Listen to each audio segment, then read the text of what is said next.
Ketubot, Perek Bet, Mishnah Tet. 9th Mishnah in the 2nd chapter of Ketubot. So we've been talking in the past few Mishnayot about women who are captured and whether we can assume whether they can testify about each other that they were not defiled by their captors, by their kidnappers.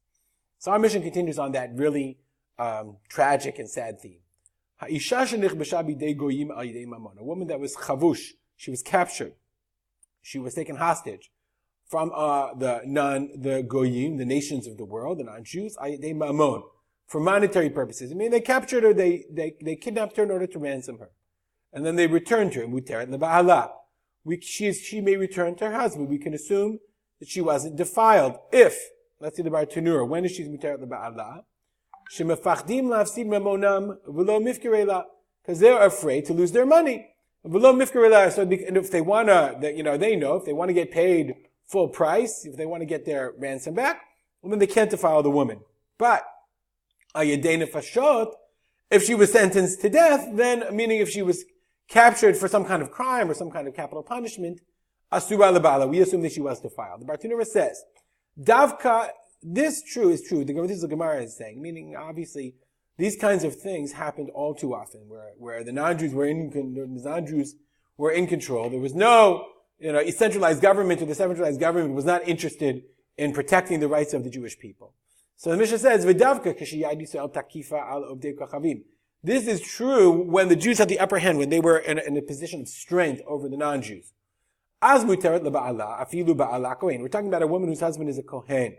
Because if her husband is a kohen, then if she is defiled, then she's prohibited to him. Okay? It's not comparable to a woman who is simply captured. This is talking about a hostage situation or ransom. Because they're afraid, they don't want to lose their money. From losing their money. But if the non-Jews have the upper hand, they're in power. Even if it's only for money, they're not afraid. Okay? But if her husband is a Yisrael, then of course she can return to her husband. Because a married woman who's raped, she's permitted to her husband. So we're talking here about a wife of a Kohen. She'd be muteret leba'ala only in a situation where the Jews have control, where the Jews are more powerful. And then if the non-Jews capture or kidnap her, nonetheless they would still not defile her. But if it's nefashot, okay, that she was up for some kind of capital crime, asura leba'al, then she's prohibited to her husband, this woman. Why? Maybe she gave her over her body in the hopes that they would save her life. Mishnah continues. Okay, a city that was captured by matz. A karkom is a matzor. Matzor is a siege. Then we assume that all of the kohanot, all of the wives of the kohanim, are psulot, or the ones that were, marriageable to kohanim are psulot. Why? Because we assume that, and I guess the Gemara, the Mishnah is talking about from experience, that these cities that were overrun by these forces, they defiled the women regularly. But if there are witnesses that can demonstrate that the woman, a particular woman was not touched, even if it's a slave or a maidservant, then they are reliable.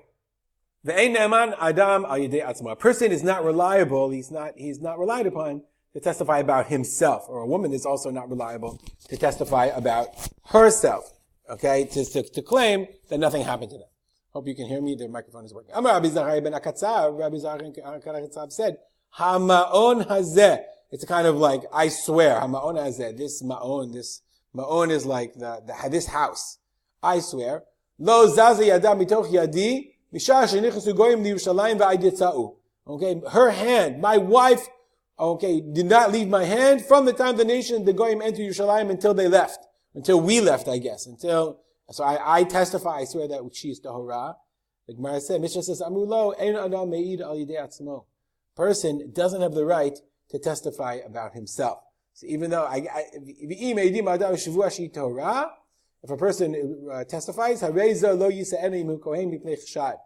interesting question. So therefore, they said that he's not allowed to be with her. I'm not entirely sure. Meaning a person is not allowed to testify about himself. But if he knows for a fact, is he prohibited from his wife because of a general rule? I don't really think so. I think, what the case of Rabbi Zechariah ben Hakatzav was, it's an interesting question. Okay, we'll stop here and dedicate our learning to the memory of my father, Harav Simcha ben Yitzchak Kalman. Have a good day.